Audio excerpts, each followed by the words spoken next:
విజయవాడలో 38 లక్షల నగదు మాయం వ్యవహారాన్ని పోలీసులు గంటల వ్యవధిలోనే ఛేదించారు. సంఘవి బంగారు దుకాణం గుమస్తా రామకృష్ణ బ్యాంకులో డిపాజిట్ చేసేందుకు నగదు తీసుకెళ్లాడు. కింద పడిపోయిన నగదు సంచి కోసం బైక్పై నుంచి దిగేలోపు ముగ్గురు వ్యక్తులు ఆ బ్యాగ్ తీసుకుని వెళ్లిపోయారు.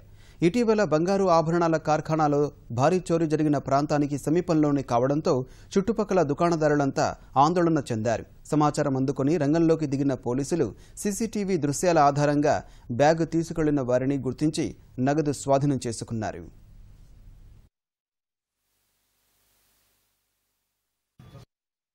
$8 లక్షలు తీసుకుని వెళ్తుండగా జారిపోయింది బ్యాగు.